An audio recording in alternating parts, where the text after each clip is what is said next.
Hello friends and welcome to the Exams Made Simple, and we are back again with the Hindu complete newspaper analysis for 11th of August 2020. 11 अगस्त 2020 का news analysis देखेंगे. Let's start. Before we start, those who want to join the UPSC mains test series, they can join us from the links given in the description and comment section below. जो हमारे prelims का revision series join करना चाहते हैं, जिसमें कि 3 subject complete हो चुके हैं, polity, science and tech and art and culture, plus defence exercises and reports indexes, ये वाले वीडियोस हमने कंप्लीट कर लिए अभी तक. पुराने वीडियोस भी आप देख सकते हैं, अभी भी 54 days are remaining. So if you want, और आगे के वीडियोस तो आप देख ही सकते हैं, ठीक है ना. तो अभी भी आप देख सकते हैं, अगर आप ज्वाइन करेंगे तो आपको पुराने प्लस नए दोनों वीडियो मिल जाएंगे. सीसैट चैनल की लिंक भी नीचे दी है. तो सीसैट के चैनल में हमने काफ़ी अच्छे से रीजनिंग, एनसीईआरटी, मैथमेटिक्स, ये सारी चीज़ें स्टार्ट कर दी हैं. तो सीसैट चैनल की लिंक भी नीचे है, तो आप वहाँ से सीसैट चैनल को भी ज्वाइन कर सकते हैं. Let's start with the questions first. पहले आज के क्वेश्चंस देख लेते हैं. पहला क्वेश्चन है, consider the following statements with respect to electoral bond. Electoral bond के रिगार्डिंग स्टेटमेंट्स हैं, बताना है कौन सा सही कौन सा गलत है. पहला स्टेटमेंट कह रहा है, registered political parties that secured not less than 10% of the votes polled in the formal Lok Sabha और legislative assembly elections are eligible to receive the electoral bond. दूसरा स्टेटमेंट कह रहा है, electoral bond will be valid for 15 days only from the date of purchase. Okay, तो इन दोनों में से कौन सा स्टेटमेंट सही है कौन सा गलत आपको बताना है. Second question is, consider the following states with respect to state flags in India. State flags के रिगार्डिंग दिए हैं. देखो, पहला स्टेटमेंट कह रहा है, there is no explicit mention in the constitution of India that states can have their own flag. दूसरा statement कह रहा है, a flag is enumerated in the 7th schedule. Which of the following is correct? One only, two only, both, या none. Question number 3 is, consider the following statements with respect to AFSPA, that is Armed Forces Special Powers Act. पहला statement कह रहा है, the act came in force in Jammu Kashmir since 1990. दूसरा statement कह रहा है, the ministry of home affairs is the designated authority for notifying AFSPA in UT of Jammu and Kashmir and Ladakh. Which of the following statements are correct? One only, two only, both, या none. So these are the 3 questions for you today. Please do try to attempt these questions in the comment section below. आप नीचे attempt करने की कोशिश करिए, कोई दिक्कत होगी तो मैं आपको बता दूंगा, ठीक है ना. मैं से एंड में कोशिश करूंगा कि आपके साथ आंसर डिस्कस कर लूँ, but please make sure you answer the questions given. अब 2 न्यूज़ आइटम्स ऐसे थे जो पेपर में तो नहीं आए थे लेकिन इंपॉर्टेंट है, और वो द हिंदू में नहीं थे, लेकिन हम आपको बता देते हैं. एनवी स्टेट्स इंडिया 2020 रिपोर्ट, याद रखिएगा, एनवी स्टेट्स इंडिया 2020. एनवी से इन्वायरमेंट होता है, तो एनवी से environment states starts India 2020 report. अब ये क्या है, नेशनल स्टैटिस्टिकल ऑफिस ने रिलीज किया state wise data in the envi stats India 2020 report. याद रखिएगा, नेशनल स्टैटिस्टिक्स ऑफिस ने रिलीज किया है स्टेट वाइज इन्वायरमेंटल स्टैट्स हैं. बेसिकली एनवी स्टेट्स नहीं है, इन्वायरमेंट स्टैट्स कह सकते हो आप इसको, ठीक है ना. तो एनवी स्टैट्स, तो क्या एनवी स्टैट्स 2020 रिपोर्ट कौन निकालता है? नेशनल स्टैटिस्टिकल ऑफिस निकालता है. अब इस रिपोर्ट में क्या है, the report covers the biophysical aspect of environment and those aspects of the socio economic system that directly influence and interact with the environment. Okay, तो इस रिपोर्ट में कवर्ड है biophysical aspects of the environment and those aspects of the socio economic system जो कि environment के साथ influence और interact होते हैं, ठीक है ना. अब इसमें हीट वेव्स के बारे में बताया गया, that the average number of heat waves days has increased 82.6% year on year basis to 157 in 2019. 2019 में अगर देखा जाए तो जो हीट वेव डेज थे, they increased by 82.6%. Okay, highest number जो थे वो in Rajasthan, followed by Uttar Pradesh and then Uttarakhand, ठीक है ना. And the death due to heat waves in 2019 also saw a sharp jump from 26 in 2018 to 373 in 2019. केवल 26 heat wave से death हुई थी 2018 में, और वो 2019 में बढ़ करके 373 हो गई है, ठीक है ना, याद रखिएगा. देन एक्यूट रिस्पिरेटरी इन्फेक्शन के बारे में देखा जाए, the death due to acute respiratory infection in 2018 was 3,740 and this was the highest in 6 years. The highest number of death was reported in Bengal. Okay, west Bengal में सबसे अधिक ये acute respiratory infection के कारण डेथ देखने को मिली. Then particulate matter के बारे में बताया इसने कि दिल्ली में सबसे ज़्यादा है, ठीक है ना, ये सारी चीज़ें. ड्रिंकिंग वाटर के बारे में, तो ये एनवी स्टैट्स इंडिया 2020 रिपोर्ट, याद रखिएगा, by the national statistical office. Second जो न्यूज़ है वो है Mauritius declared an environmental emergency. Mauritius ने एनवायरमेंटल इमरजेंसी डिक्लेयर की है। किसको डिक्लेयर किया है? A ship that ran aground on a reef in the Indian Ocean started leaking fuel. जब उनके शिप ने एक उसका शिप था जो कि फ्यूल लीक करना शुरू कर दिया, then they declared an environmental emergency. तो मॉरिशियस ने एनवायरमेंटल इमरजेंसी डिक्लेयर की है। इन्वायरमेंटल इमरजेंसी का मतलब क्या होता है? It is defined as a sudden onset disaster और accident resulting from natural, technological और ह्यूमन इंड्यूस्ड फैक्टर और a combination of all these that causes or threaten to cause severe environmental damage as well as loss to human lives and property। ठीक है ना, तो इसको हम बोलते हैं environmental emergency। Sudden onset of a disaster किसी भी कारण से हो सकता है, वो environmental कारण से हो सकता है, human induced factors के कारण हो सकता है, natural, technological, कोई भी factors हो सकते हैं, and that threatens to cause severe environmental damage plus loss of human life। तो तब जाकर के इसको emergency declare किया जाता है। आंसर चलो मैं यही बता देता हूं आपको। इलेक्टोरल बॉन्ड वाले में पहला स्टेटमेंट गलत है। क्यों गलत है? क्योंकि 10% नहीं 1% vote of the valid vote polled, और वो 29A जो रिप्रेजेंटेशन ऑफ पीपल्स एक्ट है उसके अंतर्गत एक रजिस्टर्ड पार्टी होनी चाहिए, तो जाकर के उसको इलेक्टोरल बॉन्ड अवेलेबल रहते हैं। दूसरा स्टेटमेंट सही है। शेल्फ लाइफ जो है इसकी वो 15 दिनों की ही है, तो दूसरा स्टेटमेंट सही हो जाएगा। ठीक है, क्या हो जाता है? ओके, आगे तीसरा जो था दूसरा क्वेश्चन जो था, consider the following statements with respect to state flag in India. There is no explicit mention of the in the constitution of India that states can have their own flag. बिल्कुल सही है, कोई explicit mention नहीं है, तो statement में सही है। Flag is enumerated in the 7th schedule, गलत है। 7th शेड्यूल में कोई ऐसा इन्यूमरेशन नहीं है। फ्लैग कोड 2002 का जरूर है, there is a flag code of India 2002, वो सारी चीजें बोलता है। देन तीसरा क्वेश्चन जो था अफ्स्पा के बारे में, act is in force in Jammu Kashmir since 1990। बिल्कुल सही है, 1990 में जम्मू कश्मीर में अफ्स्पा एक्ट आया था, तो ये पहला स्टेटमेंट सही है। दूसरा स्टेटमेंट भी सही है। Home affairs ministry is the designated authority for notifying AFSPA in UTs and all, Jammu Kashmir and Ladakh. Okay, तो ये बिल्कुल सही स्टेटमेंट है। So these were the questions which I asked. आगे मूव करते हैं। New undersea cable to boost net speed in Andaman. Andaman में net की स्पीड को बढ़ाने के लिए अंडर सी केबल का इस्तेमाल किया जा रहा है। Prime minister Narendra Modi has launched an undersea optical fibre cable connecting the Andaman and Nicobar islands with the mainland. कल मैंने आपको अंडमान एंड निकोबार आइलैंड्स के बारे में सारी चीज बताई थी। वहाँ पे 6 PVTGs हैं, है ना, उंजेस, जरावा, सेंटिनलीज, अंडमानीज एंड इसके बाद मैंने आपको निकोबारीज एंड शोम्पेन्स, ये 6 PVTGs पाए जाते हैं। बेस आइलैंड कहा जाता है अंडमान को।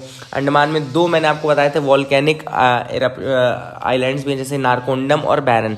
नारकोंडम जो है वो आपका नारकोंडम इज एक्सटिंक्ट एंड बैरन जो है वो अभी भी लाइव है ना। तो ये मैंने आपको सारी चीज़ अंडमान के बारे में कल बताई थी।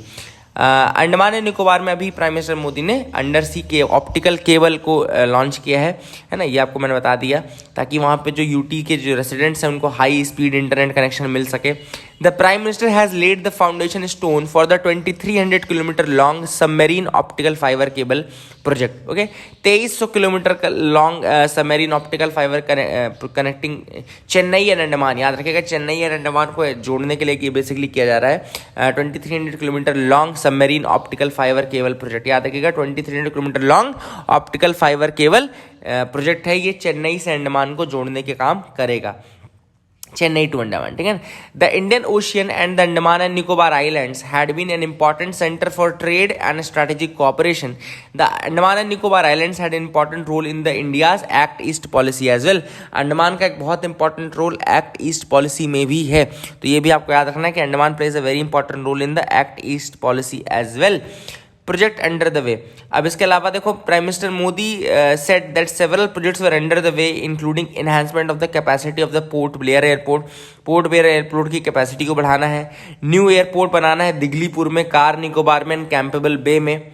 देन पैसेंजर टर्मिनल बनाने हैं स्वराज द्वीप आइलैंड, शहीद द्वीप आइलैंड एंड लॉन्ग आइलैंड में। तो ये मैंने आपको बताया था, एक न्यूज़ आई थी बीच में कि आइलैंड्स के नाम भी चेंज किए गए हैं, और स्वराज द्वीप आइलैंड, शहीद द्वीप आइलैंड एंड लॉन्ग आइलैंड के नाम रखे गए थे। तो स्वराज द्वीप और शहीद द्वीप किन आइलैंड्स के नाम थे आपको बताना है। This is a question to you. आप मुझे बताइए कि स्वराज द्वीप और शहीद द्वीप आइलैंड ये अंडमान निकोबार में किस आइलैंड के नाम है। ठीक है ना, ये एक इंपॉर्टेंट न्यूज़ था। I hope you got clarity regarding that as well. तो 3 न्यूज़ आइटम्स हमने देख लिए, 3 क्वेश्चंस देख लिए, मतलब कि हमने लगभग 4 से 5 फैक्ट्स देख लिए यहाँ पे। आगे मूव करते हैं। Isolating China as proposition and the reality. अब देखो यहाँ पे ऑथर ने यहाँ पे बताया कि चाइना को आइसोलेट करने का जो एक रिटोरिक चलता रहता है कि चाइना को आइसोलेट करना है चाइना, लेकिन क्या रियलिटी में भी ऐसा हो रहा है? क्या कंट्रीज चाइना को वाकई आइसोलेट करना चाहती हैं? क्या हो रहा है ये सब? तो यहाँ पर मैं आपको एक चीज़ देख के बताता हूँ। ये जो आर्टिकल है रिटन बाय एम के नारायणन ने आर्टिकल लिखा है। ये GS2 का आर्टिकल है, इंटरनेशनल रिलेशंस रिलेटेड, है ना। तो इसमें हम देखो सबसे पहले तो यहाँ पे चाइना की बात की जा रही कि चाइना USA का जो रिलेशन है वो सही नहीं चल रहा है। चाइना USA का पहले ट्रेड वॉर स्टार्ट हुआ, अभी रिसेंटली डिप्लोमेटिक लेवल पे चला गया जब उनकी कॉन्सुलेट को बंद किया गया। फिर चाइना ने अपने यहाँ पे USA की कॉन्सुलेट को बंद किया। उसके बाद अभी सेनेटर्स को भी उन्होंने सैंक्शंस लगा दिए चाइनीज़ ने, है ना। तो अब ये सब चीज़ें जो चल रही है, इंडिया USA और चाइना के रिलेशन जो है बहुत ज़्यादा गंदे कन्फ्रंटेशन वाले स्टेट में पहुंच चुके हैं। So the relation between USA and China are not very good, they are at the stage of confrontation, ठीक है ना। Now author is saying that Chinese जो एटीट्यूड है that has been very imperialistic. Chinese attitude has been very imperialistic. For example you can see that they have virtually taken over the Hong Kong, they have virtually taken over the Hong Kong by passing the security law and all, okay. And they have not giving any regard to the one country two system. जो one country two system है, they are not giving any regard to that as well. Okay, let me change this. Okay, Beijing देखो यहाँ पे लिखा हुआ है Beijing has literally taken over the Hong Kong, ठीक है ना। Paying scant regard to the concept of one country two system. One country two system को तो कोई regard वो पे कर ही नहीं रहे हैं, ठीक है ना। तो this is a very important thing which you should understand. Okay now इसके बाद क्या है कि अगर आपने देखो कोविड-19 का जो टाइम पीरियड था, जो कोविड-19 का टाइम पीरियड था, when every country was fighting with कोविड-19 and they were going for the lockdowns and all, China was going for conquering the island groups and all in the South China Sea. China ये कर रहा था। India में उसने Galwan valley में घुस गया, पेंगोंग वाले रीजन में घुस गया। तो China has been very aggressive and very imperialistic. China has grabbed control of the Paracel island from the Vietnam in 1990। China ने ये चीज आज से नहीं शुरू की, बहुत पहले से शुरू किया। For example China grabbed control over the Paracel island from Vietnam. ये भी याद रखना कि पैरासेल आइलैंड जो है वो वियतनाम से इन्होंने छीना था, ठीक है ना, इन 1990s। It occupied mischief reef in the Spratly island, an area of the South China Sea that Philippines has always considered its territory. जो Mischief Reef है, Mischief Reef, it has occupied Mischief Reef from the Spratly Island. ये south China सी में ही है Spratly island. Paracel इसने कहाँ से लिया था? वियतनाम से लिया था। इसने स्प्रेटले आइलैंड का मिस्चीफ रीफ कहाँ से लिया था? ये फिलीपींस से लिया था। फिलीपींस इसको अपना पार्ट मानता है, ठीक है ना। That is the thing which is important. Then इसके अलावा स्कारबोरो शोल कन्फ्रंटेशन हुआ 2012 में। There was a Scarborough Shoal confrontation. जो 3 आइलैंड ग्रुप हैं, ये तीनों का नाम जरूर याद रखना। पैरासेल पहला देखा वियतनाम में, फिर स्प्रेटले में मिस्चीफ रीफ ये फिलीपींस का। Then Scarborough Shoal confrontation in 2012 when Chinese marine surveillance ship came into direct confrontation with the Philippines navy. तो ये भी फिलीपींस का ही था। स्कारबोरो शोल भी फिलीपींस के साथ ही था, ठीक है ना। तो ये आपको 3 याद हो गए। अब यहाँ पे रियलिटी और एंटीक्स और रियलिटी के बारे में बताया जा रहा है। देखो बहुत ज़्यादा प्रयास किए जा रहे हैं in order to stop Chinese influence. For example अगर आपने देखा हो तो यूके ने डिसीजन लिया है to end the reliance on Chinese import. उन्होंने कहा है कि हुआवी का जो 5G प्रोजेक्ट है उसको कॉल ऑफ कर दिया गया। Then anti China sentiments are growing across Europe also, all of which makes for a good copy. China remains, but ये सारी चीज़ें होने के बाद भी चाइना रिमेन्स अनफेस्ड। चाइना के ऊपर कोई शिकन तक नहीं पहुंच रही है। China seems confidence and strong hold the global economy ensures that it does not face any real challenge. तो रियल चैलेंज इसको ज़्यादा नहीं है। जो बात आपको मैं बता रहा हूँ वो कहाँ से प्रूव होगी? वो यहाँ से प्रूव होगी। फॉर एग्जाम्पल ऑस्ट्रेलिया जो है, जो कि क्वाड ग्रुप का मेंबर भी है। क्वाड ग्रुप के मेंबर कौन कौन से हैं? क्वाड ग्रुप के मेंबर्स हैं USA, Japan, Australia and India. These are the members of Quad group and this is seen as an anti-China coalition. This group is seen as an anti-China coalition. Australia is saying clearly to USA, Australia's defense minister has said very clearly to the USA that China is important for Australia and it would not do anything contrary to its interest, and a strong economic engagement was an essential link between Australia China relationship. तो बिल्कुल clearly quad group का जब member बोल रहा है Australia कि China बहुत important है हमारे लिए और हम ऐसा कुछ भी नहीं करेंगे जो कि चाइना के साथ हमारे रिलेशन को खराब करे, ठीक है ना। दूसरी चीज यूके की बात करें, जिसने हुआवी को बंद किया, उसने खुद बोला है UK wants a positive relation with China, okay, and it would work with China and there was enormous scope for positive constructive engagement. तो जो कंट्रीज हैं वो एक रेटोरिक अलग है, लेकिन जो चीज एक्चुअल में देखी जा रही है वो बहुत अलग हो रही है, ठीक है ना। आसियान ग्रुप का भी सेम चल रहा है कि आसियान ग्रुप जो है वो सबसे बड़ी ट्रेडिंग पार्टनर्स हैं, they are the biggest trading partners of this. अब इंडिया का अगर हम अभी नेबरहुड में देखें तो इंडिया के साथ हमारे, चाइना के साथ तो हमारे रिलेशंस अच्छे नहीं है। Our relations with China are not very good. Good क्या बोलना चाहिए, आपको पता ही क्या चल रहा है, the dispute is going on of the territorial dispute is going on.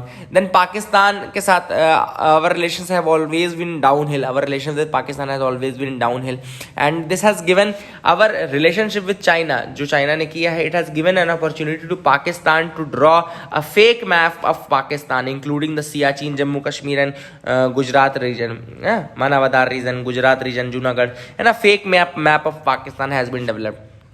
Then Nepal के साथ अगर हम बात करें तो our relationship with Nepal has also not been very good, okay. Nepal ने भी वही किया, एक फेक मैप बीच में डेवलप किया जिसमें काला पानी एरिया को, लिम्पियाधूरा को और ये सारी चीज़ें उन्होंने अपने में शो करने लगे, ठीक है ना। देन श्रीलंका में Rajapaksas has came to power and this is also not good for India Sri Lanka relationship, okay.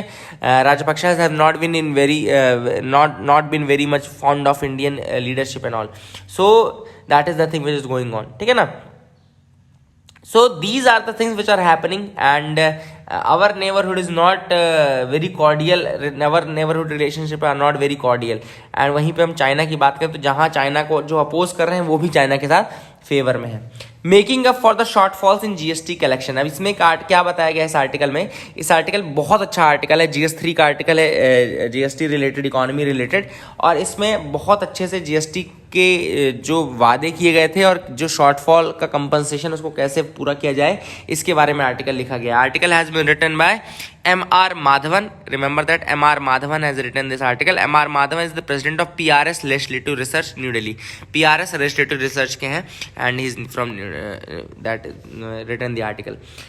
GST के बारे में आप सबको पता है, it's a destination based tax, that is the state where the goods are actually sold receive the tax. This implies that the manufacturing state would lose out while the consuming state would benefit, okay. तो अब आप सबको पता है कि GST एक destination based tax है, मतलब जहां पे गुड्स बिकते हैं वहां पे टैक्स कलेक्ट होता है। इसका मतलब ये है कि जो मैन्युफैक्चरिंग स्टेट है वो तो लूज करेगा, दैट विल लूज आउट, क्योंकि वो मैन्युफैक्चर करके दूसरे स्टेट में भेज रहा है और वहां वो स्टेट में बिक रहा है तो वहां पे बेनिफिट होना चाहिए। तो ये स्टार्टिंग में प्रॉब्लम आई थी, है ना। जब ये स्टार्टिंग में प्रॉब्लम आई तो ये बोला गया कि दैट दो चीजें देखी गई, दो चीजें ये बोली गई कि it will provide 1% tax on inter state trade which will be assigned for the supplying state. 1% tax लगाया जाएगा जो कि इंटर स्टेट ट्रेड में लगेगा, और ये 1% जो रहेगा वो दे दिया जाएगा आपके सप्लाइंग स्टेट को, ताकि वो रेवेन्यू लूज ना करे, ठीक है ना। दूसरा उन्होंने बोला कि अगर कोई स्टेट लूज करता है तो 5 साल के पीरियड तक उसका जो लॉस है उसको कंपनसेट किया जाएगा। The loss will be compensated for 5 years. These were the two solutions which were taken out. फिर एक्चुअल में क्या हुआ, there was an act passed, और जब वो एक्ट पास हुआ तो उसमें ये बोला गया कि 5 साल तक का जो कंपनसेशन है that would be given to the states, और उससे फिर 1% वाला जो इंटरेस्ट, जब ये बोल दिया गया कि आपका जो भी लॉस होगा वो आपको दे दिया जाएगा, तो फिर 1% वाली अलग से कोई जरूरत नहीं थी, तो 1% टैक्स को फिर ड्रॉप कर दिया गया। This idea of 1% tax was dropped, ठीक है ना। अब देखो क्या हुआ, it was how will they compensate, okay, how will they compensate. एक इंपॉर्टेंट चीज याद रखिएगा, जो एक्ट पास हुआ था 2017 में, the act which was pass in 2017, it was very clearly said that states would grow at 14% each year. ये बोला गया कि हर स्टेट का जो रेवेन्यू होगा वो 14% से ज्यादा ग्रो करेगा, it will grow by 14%, every state will grow 14% each year. If it does not grows by 14% then that will be taken as a loss and उसको कंपनसेट किया जाएगा by a cess fund, okay, that will be compensated by the cess fund. So this is a very important thing which you all should remember, that it was very clearly said that states width grow by 14%, states 14% से grow करेंगे, and if they do not grow by 14% then a compensation will be given to the states, okay ना। देन a state that has collected tax less than this amount in any year would be compensated for the shortfall for the 5 years. अब जो भी state इससे कम collect करेगा उसको 5 साल तक के लिए दिया जाएगा, ठीक है ना, सिंपल सी बात है। इसका मतलब है कि 2022 तक के लिए स्कीम वैलिड है, this scheme is valid for 2022। अब ये जो कंपनसेशन सेस था ये पहले 2 साल में तो बढ़िया इसने इकट्ठा किया, जितना शॉर्टफॉल था उससे ज़्यादा कलेक्ट किया, लेकिन तीसरे साल से अब जब आपको पता है ग्लोबल स्लोडाउन चल रहा है, पैंडेमिक आ गया, इसके बाद ये सारी चीजें, now it is very much possible that the cess is not sufficient to compensate to the states. दूसरी चीज, how can states grow with 14% now, किस तरीके से अब ये 14% से ग्रो करेंगे, this is very much difficult. ये सेस कहां पे लगता था, आपके दिमाग में ये भी आ रहा होगा कि कहां से ये सेस लग रहा था, ये सेस लग कहां पे रहा था कंपनसेट करने के लिए, तो ये pan masala, cigarette, tobacco products, aerated water, caffeinated beverage, coal and certain passenger motor vehicles, इसमें ये सेस लग रहा था कंपनसेशन सेस, और इसमें जो एक्स्ट्रा सेस कलेक्ट हो रहा था वहां से कंपनसेट किया जा रहा था जो स्टेट्स में रेवेन्यू कम आ रहा था, ठीक है ना।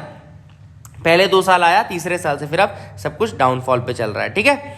अब ऑथर ने बोला है कि वही वाली बात है कि की source of problem is that कि 2017 का एक्ट जो है वो guaranteed tax rate growth rate की बात करता है 14% की, which is unachievable this year. अब ये साल तो अनअचीवेबल है ना, हो ही नहीं सकता। सो वही वाली बात है कि आप किस तरीके से कंपनसेट किया जाएगा, so how will they compensate. So यहाँ ऑथर ने कुछ चीजें बताई है, कुछ सोल्यूशन दिए। First, the constitution could be amended to reduce the period of guarantee to 3 years. इसका मतलब है कि 2022 तक आपको नहीं देना पड़ेगा, 2020 में ही आप खत्म कर दोगे, ठीक है ना, जून 2020 में खत्म कर दोगे। तो एक तो आप ये कर सकते हो, लेकिन इसमें क्या है, स्टेट्स एग्री नहीं करेंगे, states will not agree to this. Second क्या है, the central government could fund this shortfall from its own revenues. Central government अपने खुद के रेवेन्यू से शॉर्टफॉल को फुलफिल कर सकता है, लेकिन जो सेंट्रल के फाइनेंसेस है वो ऑलरेडी स्ट्रेस चल रहे हैं, क्योंकि आप सबको पता है कि एक तो कलेक्शन कम हुआ है, दूसरा पैंडेमिक आ गया, ये सारी चीजें हो गई, तो इकोनॉमिक क्राइसिस को भी मैनेज करना था, तो सेंटर के पास खुद ज्यादा पैसा नहीं है। Third, the centre could borrow on behalf of the cess fund. Centre could borrow, centre क्या कर सकता है कि ये पैसे ले सकता है, and the tenure of the cess could be extended beyond the 5 years also. जो सेंटर जो सेस का टेन्योर है, जो हमने पान मसाला, सिगरेट, कैफिनेटेड बेवरेजेस, इनमें जो सेस लगाया था, दैट कैन बी एक्सटेंडेड, उसका पीरियड एक्सटेंड करके 5 साल से बढ़ाया जा सकता है। Fourth, centre could convince the states that 14% growth target was unachievable or unrealistic and therefore the target should have been linked to the nominal GDP growth, okay? तो इसलिए वो टारगेट को नॉमिनल जीडीपी ग्रोथ से link कर देना चाहिए।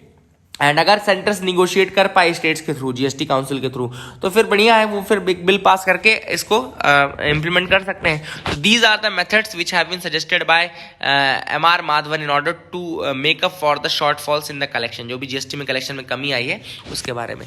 डब्ल्यूएचओज relevance is fading, WHO का relevance fade हो रहा है, this is the article and very rightly has been said in this article, क्योंकि डब्ल्यूएचओ के पास इतने सारे ऑफिसेज हैं, 150 कंट्रीज में फैला हुआ है, 6 geographical regions हैं, and they have offices, but then also they were very late in making this COVID-19 pandemic. उसको पैंडेमिक डिक्लेयर करने में उन्होंने 30 जनवरी तक का टाइम ले लिया, जबकि जापान, सिंगापुर, साउथ कोरिया, इन सब जगह, ताइवान, इन सब जगह पे केस आ गए थे, ठीक है ना। देन इसके अलावा इबोला जब 2014 में आया था, तो भी जो डब्ल्यूएचओ का परफॉर्मेंस था that was very weak, it was very weak in performance. Plus WHO went on praising China's response to the pandemic. वो डब्ल्यूएचओ अपना काम नहीं कर रहा था, but it was praising the China's response for the pandemic, ठीक है ना। WHO has been a body that has reduced to a coordinating body only। तो WHO जो है वो केवल एक coordinating body बनकर के रह गई है, beholden to the interest of the rich member state, केवल वो rich member states का interest देखती है, and has been reduced to a coordinating body only। Its functional efficiency has been disadvantaged and organizational lethargy is there, absence of decisive leadership, bureaucratic indolences। क्या क्या problem है WHO के साथ? पहली चीज कि ये इंटरेस्ट ऑफ रिच मेंबर्स देखता है। Functional efficiency has been very disadvantaged, बहुत ज्यादा घट गई है फंक्शनल एफिशिएंसी। क्यों घट गई है? ऑर्गेनाइजेशनल लेथार्जी के कारण, एब्सेंस ऑफ डिसाइसिव लीडरशिप के कारण, एंड ब्यूरोक्रेटिक इंडोलेंसेस के कारण, ठीक है ना। ब्यूरोक्रेटिक इंडोलेंसेस के कारण इसकी जो एफिशिएंसी है ऑर्गेनाइजेशन वो बहुत ज्यादा घट गई है। देन अंडर फंडेड प्रोग्राम्स के कारण भी, अंडर फंडेड प्रोग्राम, पैसे नहीं है इनके पास ज्यादा। Then inability to evolve to meet the needs of the 21st century। 21st century की जो नीड्स है उसको मीट करने के लिए इवॉल्व भी ये नहीं हो पा रहा है, ठीक है ना।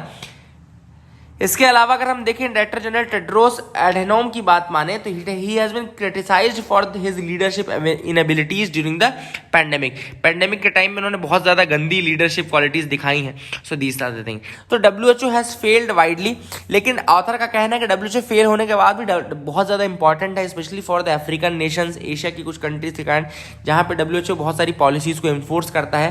And WHO should not betray that trust. बहुत लोग कंट्रीज उनके ऊपर ट्रस्ट करती हैं, they should not betray that trust. तो ये भी आपको याद रखना है। So this is a very important thing which is there, इसको याद रखिएगा।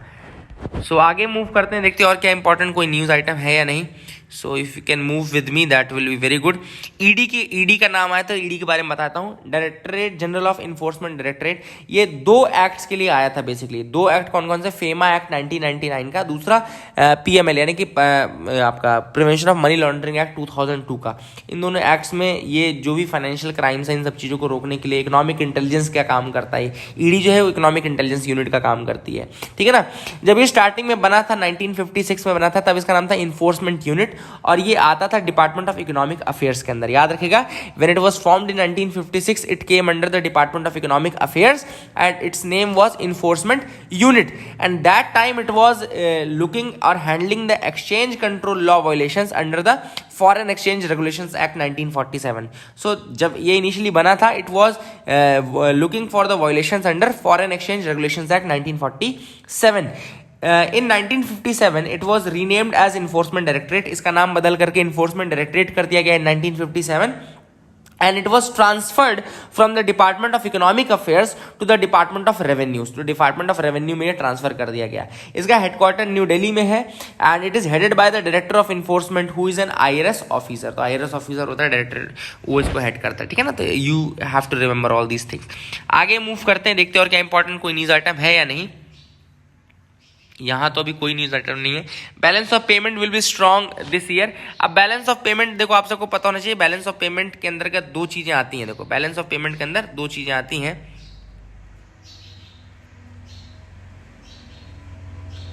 So let me see that. Okay, balance of payment के अंदर 2 चीज़ आती है, एक आती है करंट अकाउंट और दूसरी आती है कैपिटल अकाउंट। तो करंट अकाउंट और कैपिटल अकाउंट बैलेंस पेमेंट में देखा जाता है। देखो एक कंट्री का दूसरी कंट्री के साथ कितना नेट होता है, और ये सारी चीजें जब एंड में अगर पूरे वर्ल्ड के अगर हम नेट इंपोर्ट और नेट इन और नेट आउट देखेंगे तो वो 0 आना चाहिए, ठीक है ना। वो नेट 0 आना चाहिए, जो मेन बैलेंस शीट आगे मेंटेन होती है उसमें 0 आना चाहिए। लेकिन हमारी country wise balance of payment आता है, ये पॉजिटिव बैलेंस ऑफ पेमेंट भी हो सकता है, निगेटिव बैलेंस ऑफ पेमेंट भी हो सकता है। अब ये 2 अकाउंट होते हैं, एक होता है करंट अकाउंट, दूसरा होता है कैपिटल अकाउंट।